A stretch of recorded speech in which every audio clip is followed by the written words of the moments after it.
তৃণমূল কংগ্রেসের সাংসদ শতাব্দী রায় লোকসভায় একটি গল্প শুনিয়েছেন, আর তারপরেই জবাবি ভাষণে বিহারের এনডিএ সাংসদ সম্ভাবী চৌধুরী তার যোগ্য জবাব দিলেন।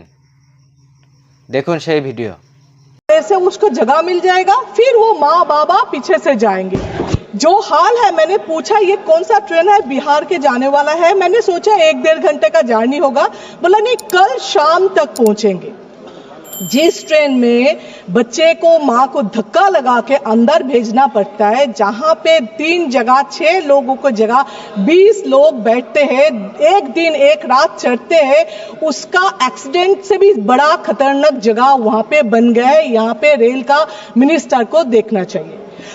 आप जो बोलते हैं जो वेटिंग लिस्ट में सर मुझे पता नहीं चलते, अगर ट्रेन का टिकट सपोज 200 है, 200 के बाद और भी 200 वेटिंग लिस्ट दे रहे, इसका मतलब अगर एक कैंसिल करे तो सेकेंड उसको उस पे चढ़ जाएंगे। आपका रेल का कोई लॉस नहीं हो रहे, फिर भी आप कैंसिल करने के लिए 20 रुपीज प्लस जीएसटी ले रहे हो, लास्ट मोमेंट में कैंसिल करने से 60 प्लस जीएसटी ले रहे हो।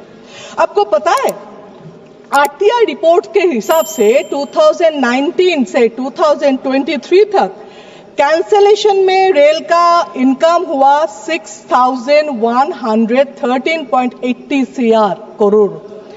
वेटिंग लिस्ट में कैंसिलेशन में मिला 1,229.85 CR।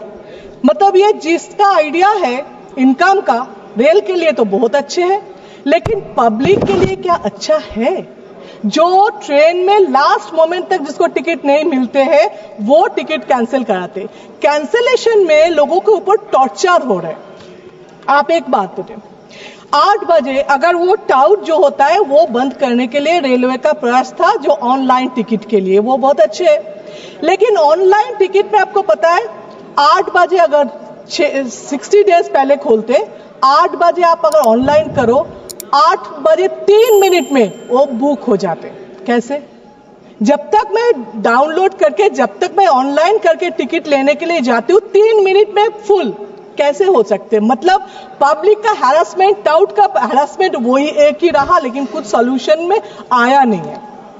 आपको बोले जो न्यू दिल्ली स्टेशन में देखा है, अच्छा एमपीज का जो रिक्वेस्ट बार बार करते हैं हम लोग अपना कॉन्स्टिट्यूएंसी का, रेल का सबसे ज्यादा रिक्वेस्ट मुझे शायद एमपीज के तरफ से आते, लेकिन कभी एमपीज का रिक्वेस्ट बार बार चिट्ठी प्रपोजल देने के बाद भी उसका आंसर ही सिर्फ आते, कोई काम नहीं होता है। हर प्रपोजल, हर ब्रिज 10 साल लगते बनाने में, 7 साल लगते, 15 साल लगते। आभार व्यक्त करेंगे हमारे यशस्वी प्रधानमंत्री श्री नरेंद्र मोदी जी का और हमारे रेल मंत्री अश्विनी वैष्णव जी का, जिनके नेतृत्व में भारतीय रेल अपने परचम पर है। 36 वंदे भारत हो, 100% इलेक्ट्रिफिकेशन हो, रिकॉर्ड 2.5 लाख का कैपिटल एक्सपेंडिचर हो, या 15,000 किलोमीटर नेटवर्क पर कवच टेक्नोलॉजी की स्थापना हो, आज भारतीय रेल बहुत आगे बढ़ रहा है। पर जितना भारतीय रेल आज आगे बढ़ रहा है उतना ही यूपी अलायंस के कार्यकाल में पीछे था। अगर उनके कार्यकाल की बात करें तो बॉलीवुड फिल्म एक है द बर्निंग ट्रेन, उसको याद आता है क्योंकि the railway was burning with losses and was on the road to become bankrupt. ये मैं नहीं कह रही, ये इन्हीं के कार्यकाल में कमेटी का गठन किया गया था, high level safety review committee under the chairmanship of doctor Anil Kakodkar. उनके कमेटी के रिपोर्ट में पेज नंबर 6 पर लिखा था, the financial state of Indian railways is at the brink of collapse unless some concrete measures are taken. Sir, Bihar की बेटी है, हमेशा बिहार के बारे में बात करते हैं। बिहार ने इस देश को 8 रेल मंत्री दिए हैं। हमें गर्व होता है ये कहने पर कि हमारे नेता, हमारे संस्थापक श्रद्धेय रामविलास पासवान जी भी भारत के रेल मंत्री रह चुके, और भले ही उनका कार्यकाल छोटा रहा हो पर उन्होंने कई ऐसे ऐतिहासिक निर्णय लिए जैसे आईआरसीटीसी की स्थापना हो, आसाम में बोगीबिल ब्रिज हो, या फिर एक अलग हाजीपुर डिवीजन तैयार करना हो। हमारे माननीय मुख्यमंत्री श्री नीतीश कुमार जी भी रेल मंत्री रह चुके हैं और उन्होंने भारतीय रेल को एक नई दिशा और दशा दोनों दिया है। उनके कई ऐतिहासिक निर्णय हुए थे जिनकी सराहना आज भी की जाती है। रेलवे सेफ्टी को प्राथमिकता देते हुए इंडियन रेलवेज को मॉडर्नाइज करने का काम हमारे माननीय मुख्यमंत्री श्री नीतीश कुमार जी ने किया था। 17,000 करोड़ का सेफ्टी कॉर्पस फंड की स्थापना की थी, जिससे पटरियों पे, पुलों पे और सिग्नलिंग सिस्टम के नवीनीकरण का कार्य तेजी से प्रारंभ किया गया था। LHB कोच, जो जर्मन LHB कोचेस थे, उसका भी निर्णय उन्हीं के ऐतिहासिक कार्यकाल में किया गया था। अगर हम बात करें तो रेलवे में आज भी उनकी विजनरी लीडरशिप की सराहना की जाती है। हमारे पूर्व के मुख्यमंत्री लालू यादव जी भी रेल मंत्री रह चुके थे, पर जब उनके कार्यकाल की बात करें तो ये सही मायने में ये कह सकते हैं कि तब भारतीय रेल विनाश की पटरी पर चल रहा था। तेल हो, रेल हो या खेल हो, इंडिया अलायंस वालों ने कहीं भी भ्रष्टाचार का कोई मौका नहीं छोड़ा है। उनके अगर रेलवे मॉडल की बात करें तो यह कहना सेफ रहेगा कि उनके कार्यकाल में ट्रेन ट्रैक पर कम चलता था और ट्रैक पर घोटालों की कहानियां ज्यादा चलती थी। पूर्व के मुख्यमंत्री और रेल मंत्री रह चुके लालू यादव जी ने इसी सदन में एक बात कही थी, नहीं मांगोगे तो नहीं मिलेगा। इसी सदन में उन्होंने ये बात की थी, पर हम आभार व्यक्त करेंगे हमारे रेल मंत्री का, जिन्होंने बिना मांगे बिहार को इतना कुछ दिया है। यूपीए के कार्यकाल से तुलना करें, हमेशा जब अपने कार्य के बारे में लोग बात करते तो तुलनात्मक तरीके से बात किया जाता है। तो यूपीए अलायंस से अभी एनडीए की सरकार में बजट बिहार का जो रेलवे बजट है वो 9 गुना बढ़ चुका है। यूपीए के कार्यकाल में बजट था 1132 करोड़, मात्र 1132 करोड़। आज बिहार का रेलवे बजट 10,066 करोड़ हो गया है। अगर हम बिहार में रेलवे बजट की बात करें तो 90,000 करोड़ के निवेश से वहां पे काम किया जा रहा है। 1783 किलोमीटर में कवच मतलब एंटी कोलिजन सुरक्षा जो है वो प्रणाली स्थापित की जा रही है। 5,346 किलोमीटर में नई रेल लाइन की स्थापना की जा रही है, दोहरीकरण हो रहा है। और अगर आमान परिवर्तन का बात करें तो 97 परियोजनाएं प्रगति पर हैं। आज 3,164 करोड़ की लागत से 58 रेलवे स्टेशन को अमृत स्टेशन बनाया जा रहा है, जिसमें हमारे समस्तीपुर लोकसभा का जो समस्तीपुर डिवीजन का समस्तीपुर स्टेशन है वो भी अब एक अमृत स्टेशन बन रहा है। आज बिहार में 12 वंदे भारत चल रहे हैं, जो 15 जिलों में 22 अनोखे स्टॉपेजेस दे रही है। दरभंगा में आनंद विहार टर्मिनल है, जिसके बीच अमृत भारत एक्सप्रेस चलाई जा रही है, जो 4 जिलों में 11 महत्वपूर्ण स्टॉपेजेस देती है। अगर हम बात करें तो 2014 से अब तक बिहार में 1832 किलोमीटर नई रेल लाइन बिछाई जा चुकी है, जो मलेशिया के पूरे रेल नेटवर्क से बड़ी है। और तो और सबसे ऐतिहासिक काम जो हुआ है वो 100% रेलवे इलेक्ट्रिफिकेशन बिहार में, उस काम को पूरा किया जा चुका है। आज हम लोग रेलवे मंत्रालय से संबंधित अनुदानों की मांगों पर चर्चा करें तो हम रेल मंत्री जी का ध्यान आकर्षित करना चाहेंगे। हमारे समस्तीपुर लोकसभा की भी कुछ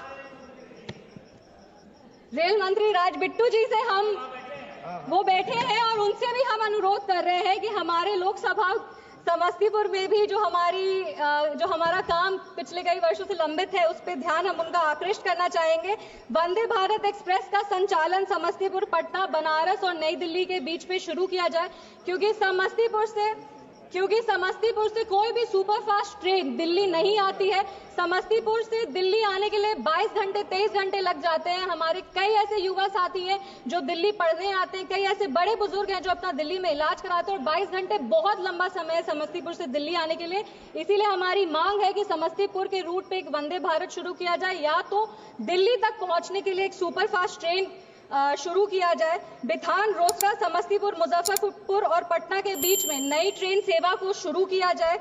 एक कर्पूरी ग्राम, ताजपुर, महुआ और हाजीपुर, इसके बीच में एक नई रेल लाइन दी जाए, क्योंकि इस कार्य का सर्वेक्षण हो चुका है लेकिन अब तक इसे मंजूरी नहीं दी गई है। मेरा अनुरोध है कि इसको जल्द से जल्द मंजूरी दिया जाए। समस्तीपुर खगड़िया में रेल लाइन का दोहरीकरण किया जाए, क्योंकि खगड़िया हमारा नेबरिंग जिला है और बहुत आवश्यक है कि नेबरिंग जिले से कनेक्टिविटी मजबूत हो। इसीलिए हमारी मांग है कि समस्तीपुर और खगड़िया के बीच में रेल लाइन का दोहरीकरण किया जाए।